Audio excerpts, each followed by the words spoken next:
ची महत्त्वाची बातमी, ब्रेकिंग न्यूज आपण बघतोय। मंत्रालयातल्या संरक्षक जाळीवरती काही आंदोलकांनी उड्या टाकल्याचं आपण बघतोय। पुन्हा एकदा मंत्रालयात अशा प्रकारची घटना घडण्याची चौथी वेळ। यापूर्वी देखील अशा प्रकारच्या घटना घडल्याचं आपण बघितलं होतं। यापूर्वी जर आपण पाहिलं तर निवडणुकीपूर्वी म्हणजे विधानसभेच्या निवडणुकीपूर्वी आदिवासी आमदारांनी या जाळीवरती आपल्या काही मागण्यांना घेऊन उड्या मारलेल्या होत्या। पण आता आपण पाहतोय की पुन्हा एकदा मंत्रालयाच्या संरक्षक जाळीवरती कुणीतरी उडी मारल्याचं आपण पाहतोय। त्याला पकडण्यासाठी पोलीस अधिकारी देखील तिथे पोहोचलेला आहे। त्याला अधिक माहिती आपण याबद्दलची जाणून घेणार आहोत। आमचे प्रतिनिधी आपल्या बरोबर आहेत। उदय जाधव आता एक क्षणाला आपल्या बरोबर आहेत। उदय, काय माहिती याबद्दल? आपण हे विशाल थेट दृश्य होतं मंत्रालयाच्या मंत्रालयाच्या मधल्या त्रिमूर्ती प्रांगणामध्ये आपण पाहतोय की जी संरक्षक जाळी आहे त्या जाळीवरती एका नागरिकाने उडी मारलेली आहे आणि त्याचबरोबर काही पत्रकं देखील त्यांनी भिरकावलेली आहेत। पोलीस त्या नागरिकाला आता ताब्यात घेत आहेत आणि बाहेर काढण्याचा प्रयत्न करतात। मात्र तो नागरिक जो आहे तो मात्र इथे आपण पाहतोय की प्रयत्न करतोय की पुन्हा एकदा जाळीवरती जाण्याचा। मात्र पोलीस जे आहे, 2 कॉन्स्टेबल जे आहेत त्या याला ताब्यात घेऊन पुन्हा एकदा सुरक्षित बाहेर काढण्याचा प्रयत्न करतायत। मंत्रालयामध्ये पुन्हा एकदा सुरक्षेचा प्रश्न जो आहे तो आता ऐरणीवरती आलेला आहे। एक तरुण जो आहे ज्याने उडी मारलेली आहे मंत्रालयाच्या संरक्षक जाळीवरती आणि त्या संरक्षक जाळीवरती आपण उडी मारली इकडे तिथे आता खाली त्या संदर्भात बोलत आहेत।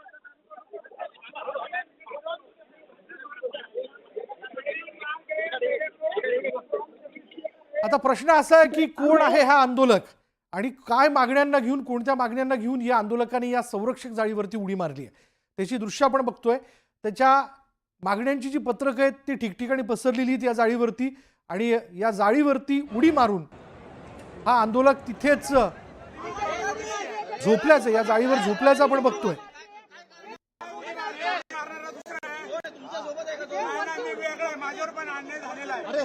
संजय कुमार पाटील साहेबांनी माझ्यावरती अन्याय केलेला आहे आणि मला रिमूव्ह फ्रॉम सर्व्हिस केलेला आहे।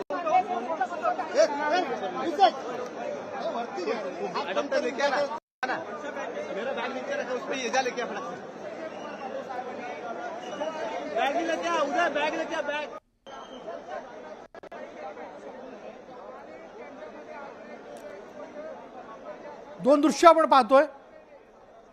या आंदोलकांनी आपल्या काही मागण्यांना घेऊन या संरक्षक जाळीवरती उडी घेतली। त्याच्या मागण्यांची पत्रकं सुरुवातीला त्यांनी भिरकवली असावीत आणि ही भिरकवल्यानंतर त्यांनी उडी मारली आणि या जाळीवरतीच तो पडून होता। अखेर पोलिसांनी पुढे जात या आंदोलकाला या जाळीवरनं पुढे बाहेर काढलेले, त्याला ताब्यात घेतलेलं आहे। नेमकं त्याचं म्हणणं काय हे देखील जाणून घेणं महत्त्वाचं ठरणार आहे। काय नेमक्या त्याला समस्या होत्या, काय त्याच्या मागण्या होत्या ज्या त्या पूर्ण होऊ शकल्या नाहीत, म्हणून त्यांनी हे पाऊल उचललं। मंत्रालयाच्या संरक्षक जाळीवरती अशा प्रकारे उडी मारून आंदोलन करण्याची आंदोलकांची ही पहिली वेळ नाहीये।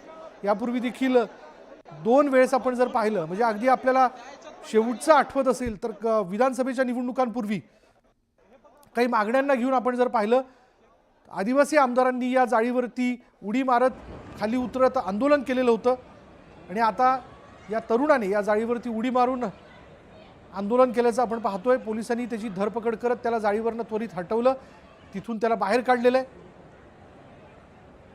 पण अशी नेमकी याची काय समस्या होती, काय मागण्या होत्या हे थोड्याच वेळात आपल्याला कळेल। त्यांनी माध्यमांना देखील याविषयीची प्रतिक्रिया देऊ केलेली आहे आणि त्या प्रतिक्रियेतनं स्पष्ट होऊ शकेल की का या आंदोलकाने या जाळीवरती उडी मारण्याचं पाऊल उचललं। या मागण्यांच्या संदर्भात तो वारंवार पाठपुरावा करत होता का, नेमक्या त्याच्या मागण्या काय होत्या, कुठल्या विभागाच्या होत्या, माझ्यावर अन्याय झालाय असं त्यांनी म्हटलेलं आहे। नेमक्या कोणत्या मुद्द्याला घेऊन त्याच्यावरती अन्याय झाला हे देखील थोड्याच वेळात आपल्याला स्पष्ट होऊ शकेल।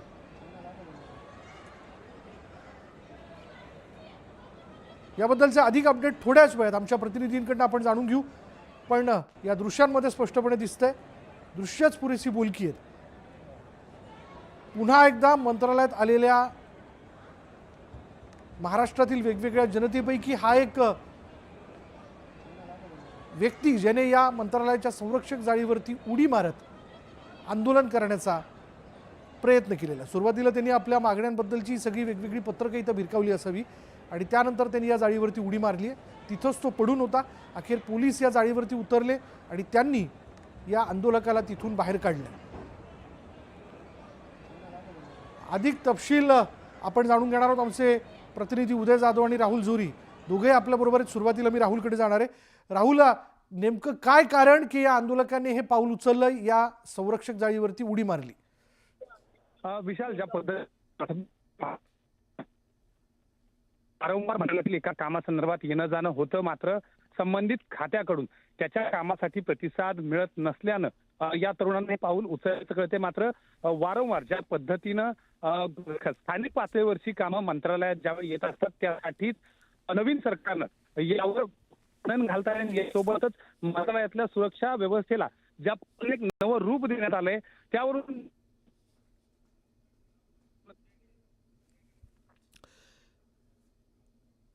पुन्हा एकदा आपण आपल्या प्रतिनिधीशी संपर्क करण्याचा प्रयत्न करू. मंत्रालयात नुकतंच काही वेळापूर्वी एका आंदोलकांनी मंत्रालयाच्या संरक्षक जाळीवरती उडी मारत त्याच्या काही मागण्यांना घेऊन आंदोलन केलेलं आहे. हा आंदोलक गेल्या काही महिन्यांपासून वारंवार मंत्रालयात येत असावा. काही विभागांतर्गत त्याची कामं असावीत जी त्याची पूर्ण होऊ शकली नाही आणि त्या सगळ्या उद्विग्नतेनं तो उद्विग्न झाला आणि त्यातनं त्यांनी या संरक्षक जाळीवरती उडी मारत हे आंदोलन केलं असावं. आमच्या प्रतिनिधी प्रणाली कापसे देखील या सगळ्या घडामोडींबद्दलचा अपडेट आपल्यापर्यंत पोहोचवतात. प्रणाली, सगळ्यांच्या मनात एकच प्रश्न आहे, काय कारण की या व्यक्तीने संरक्षक जाळीवरती उडी मारून आंदोलन केलं? आपल्यावर एका मंत्र्याने अन्याय केला असल्याचा आरोप या व्यक्तीने लावलेला आहे आणि आपण पाहतो आहोत की आता सुद्धा त्याला बाहेर काढण्याचे कसोशीचे प्रयत्न जे आहेत ते सुरू आहे. मुळातच आपण पाहतो की गेल्या महिनाभर मुंबई मधलं जे मंत्रालय आहे त्या मंत्रालयाच्या सुरक्षा यंत्रणेमध्ये वाढ करण्यात आलेली आहे. कारण निवडणुकीपूर्वीच आपण बघितलं होतं की अशा पद्धतीचं आंदोलन हे स्वतः आत्ता मंत्री असलेल्या नरहरी झिरवळांनी सुद्धा केलेलं होतं आणि त्यानंतर एकूणच मंत्रालयामध्ये मोठ्या प्रमाणावर जे बाहेरून येणारे लोक आहेत त्यांच्यावर निर्बंध घालण्यात आलेले होते. परंतु आज कॅबिनेटची मीटिंग होती आणि कॅबिनेटच्या दिवशी बहुतेक काही जणांना मंत्रालयामध्ये प्रवेश दिला जातो आणि तसाच प्रवेश आज सुद्धा देण्यात आलेला होता. संबंधित व्यक्ती जी आता आंदोलन करते आहे त्यांचा आरोप आहे की त्यांच्यावर मंत्र्यांनी अन्याय केलेला आहे आणि म्हणून आज ते या ठिकाणी मंत्रालयात आलेले होते आणि ज्यावेळेला त्यांचं काम होऊ शकलेलं नाहीये त्यावेळेला त्यांनी या ठिकाणी मंत्रालयाची जी संरक्षक जाळी आहे, मंत्रालयाची इमारत ही संपूर्ण जर आपण एक अंडाकृती अशी संपूर्ण ती इमारत आहे आणि त्या इमारतीच्या मधल्या भागामध्ये दुसऱ्या फ्लोअरला ही संपूर्ण जाळी बसवण्यात आलेली आहे. कारण अशा पद्धतीच्या आंदोलनाचे प्रयत्न हे वारंवार होत असतात आणि त्या उंचावरून या व्यक्तींनी या जाळीवर उडी घेतली. आत्ताच्या घडीला आपण पाहतो आहोत की त्यांना कुठली दुखापत झालेली नसली तरी सुद्धा त्या जाळीवरून बाहेर येण्यास ते सातत्यानं नकार देत आहेत. पोलीस प्रशासन प्रयत्न करते की त्यांना ते तिथून बाहेर काढण्याचा, परंतु ते मात्र आंदोलनकर्ते मात्र बाहेर यायला तयार नाहीत. एकूणच पुन्हा एकदा मंत्रालयाची सुरक्षा जी खरंच आत्ताच काही महिन्यांपूर्वीच अतिशय कडेकोट अशी करण्यात आलेली आहे, प्रत्येकाच्या आयडेंटिफिकेशन झाल्याशिवाय प्रत्येकाचा पास बनवल्याशिवाय कुणालाही आतमध्ये जाता येत नाही, अशी अवस्था असताना सुद्धा हे आंदोलन या ठिकाणी होताना आपल्याला बघायला मिळतंय. हा आंदोलक असं म्हणतो की एका मंत्र्याने त्याच्यावरती अन्याय केला, काही मागण्यांना घेऊन तो वारंवार पाठपुरावा करत होता, ते पूर्ण होऊ शकले नाही. नेमका कोण तो व्यक्ती, कोण तो मंत्री आणि काय त्याच्या मागण्या होत्या याबद्दल काही संक्षिप्तपणे कळू शकले का? आता तरी विशेष अशी माहिती मिळू शकलेली नाहीये, कारण आता पोलीस यंत्रणा आणि मंत्रालयातले जे सुरक्षा रक्षक आहेत ते या व्यक्तीला आंदोलनकर्त्याला बाहेर काढण्याचा प्रयत्न करत आहेत आणि तो आरडाओरड करून सांगतोय की मंत्र्यांनी त्याच्यावर अन्याय केलेला आहे. एका मंत्र्याचं नाव त्यांनी घेतल्याचं कळतं आहे, परंतु ते व्यवस्थितपणे ऐकू आलेलं नाहीये आणि नेमका अन्याय म्हणजे काय त्याच्या बाबतीत घडलेलं आहे, नेमकं काय प्रकरण आहे हे अजून सविस्तर कळू शकलेलं नाहीये. आत्ताच्या घडीला त्या व्यक्तीला जाळीतून बाहेर काढण्याचा प्रयत्न जो आहे तो केला जाताना आपल्याला बघायला मिळतोय. अजूनही ती व्यक्ती त्या जाळीवरतीच आहे, काही त्याच्या मागण्यांना घेऊन त्यांनी त्या ठिकाणी आक्रमक भूमिका घेतली आहे का? सध्या तरी अजूनही ती व्यक्ती आपल्याला याच ठिकाणी जाळीवरच असल्याचं बघायला मिळतं आहे आणि पोलीस जे आहेत ते त्याला बाहेर काढण्याचा प्रयत्न करतात. जसं मी सांगितलं की सेकंड फ्लोअरवर ही संपूर्ण जाळी लावण्यात आलेली आहे आणि 7 मजल्याची ही मंत्रालयाची इमारत आहे.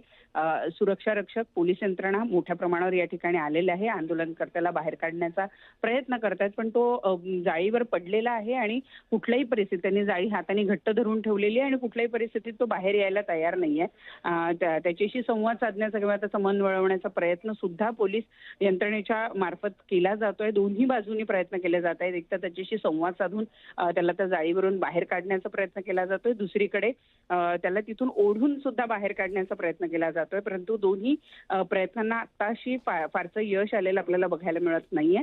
आताच्या घडीलाही आपण पाहतो आहोत की 2 पोलीस कर्मचारी हे या व्यक्तीला बाहेर काढण्याचा प्रयत्न करतायत. एकाने हात धरले, दुसऱ्याने पाय धरण्याचा प्रयत्न चालू आहे आणि या व्यक्तीला बाहेर काढण्याचा, कारण संपूर्ण खालचा भाग जो आहे ही जाळी बरीच जाड जरी असली तरी अशा जी जाळीवरून एखाद्या माणसाला उचलून एका फ्लॅट सरफेसवरनं एखाद्या माणसाला उचलणं सोपं असतं आणि अशा हलणाऱ्या डुलणाऱ्या भागावरून एखाद्या व्यक्तीला उचलून बाहेर काढणं हे कठीण असतं. त्याचा प्रयत्न जो आहे तो आताच्या घडीला सुरक्षा रक्षकांच्या मार्फत केला जातोय, परंतु त्यांच्या प्रयत्नांना अजून तरी यश आलेलं आपल्याला बघायला मिळत नाहीये.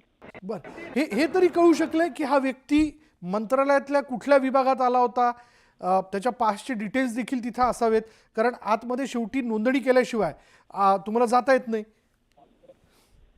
विशाल, ह्या सगळ्या डिटेल्स आपल्याला थोड्या वेळात कळू शकतील. तुर्तास तरी या डिटेल्स आपल्याकडे नाही आहे यासाठी, कारण अजून आंदोलन सुरू आहे. त्या व्यक्तीचा पास हा म्हणजे वेगळा असा पास नसतो, एक छोटासा कागद असतो आणि त्या कागदावर तुमचा फोटो आयडेंटिफिकेशन झालेलं असतं आणि त्यावर तुमच्या येण्याची वेळ, तुमच्या जाण्याची वेळ ही लिहिलेली असते आणि तुम्ही कुठले म्हणजे तुमचं काम नेमकं कोणाकडे, कुठल्या विभागाकडे आहे हे त्याच्यावर नमूद केलेलं असतं. परंतु तो पास आता त्या व्यक्तीकडे असेल जो आत्ताच्या घडीला आंदोलन करतोय, त्यामुळे आपल्याला पुरेशी माहिती अजून उपलब्ध झालेली नाहीये. जो आवाज आताशी येत होता तो सुद्धा फारसा व्यवस्थित येत नसल्यामुळे त्याचं नेमकं म्हणणं काय ते आपल्याला कळू शकलेलं नव्हतं. आता मात्र त्याला यश येताना दिसतंय. आता त्याला जे पायऱ्या आहेत त्या पायऱ्यांवर त्याला बाहेर काढण्यात यश आलेलं आहे. ही 2 दृश्य आपण बघतोय. पहिले ज्यावेळेस या आंदोलकांनी या संरक्षक जाळीवरती उडी घेतली होती तिथेच तो पडून होता आणि आपल्या काही मागण्यांना घेऊन तो तिथेच होता, आणि आता ही दुसरी दृश्य की ज्यात आपण बघतोय की या संरक्षक जाळीवरनं, सुरक्षा जाळीवरनं त्याला पोलिसांनी बाहेर काढलं आणि त्याला घेऊन आता त्याला बाहेर काढण्यात आलेलं आहे, त्याला दुसरीकडे घेऊन नेलं जात आहे. आणि ही त्याची दृश्य आपण बघतोय. आपण त्याची प्रतिक्रिया मिळवण्याचा देखील प्रयत्न करणार आहोत. त्यांनी ओरडून असं म्हटलेलं होतं की एका मंत्र्याने त्याच्यावरती अन्याय केलेला, त्यामुळेच त्यांनी हे आंदोलनाचं पाऊल उचललं असावं. पोलिसांनी त्याला घेराव घातलेल्या, पोलिसांनी ताब्यात घेतलेलं, पोलीस इथे दादागिरी करतायत. माध्यमांच्या वतीने त्याची प्रतिक्रिया घेण्याचा प्रयत्न केला जातोय, पण पोलिसांनी मात्र माध्यमांच्या सगळ्या प्रतिनिधींना रोखलेलं आहे. आतमध्ये नेलं जात नाहीये. त्या जाळीवरनं त्याला बाहेर काढण्यात आलं आणि ताब्यात घेऊन त्याला खाली आणण्यात येतंय. पण पुन्हा एकदा ही दृश्य आपण पाहूयात. न्यूज 18 लोकमत आपल्यापर्यंत याबद्दलचे सगळे तपशील पोहोचवत आहे. बघा, या दृश्यांमध्ये आपण पाहू शकतो या व्यक्तीने काही त्याच्या मागण्यांना घेऊन या जाळीवरती, संरक्षक जाळीवरती उडी मारली. उडी मारण्या अगोदर कदाचित त्यानं त्याच्या मागण्यांची जी काही वेगवेगळी पत्रक आहेत ती भिरकवली असावी, त्यानंतर त्यांनी उडी मारलेली आहे आणि तिथेच तो पडून होता. अखेर पोलिसांना तिथे आतमध्ये जावं लागलं, या व्यक्तीला समजून बाहेर आणावं लागलंय. याबद्दलचे अपडेट्स आपण अशाच पद्धतीने घेत राहणार आहोत, पण वेळ झाली का ब्रेकची. ब्रेक घेऊयात. पहा फक्त न्यूज 18 लोकमत.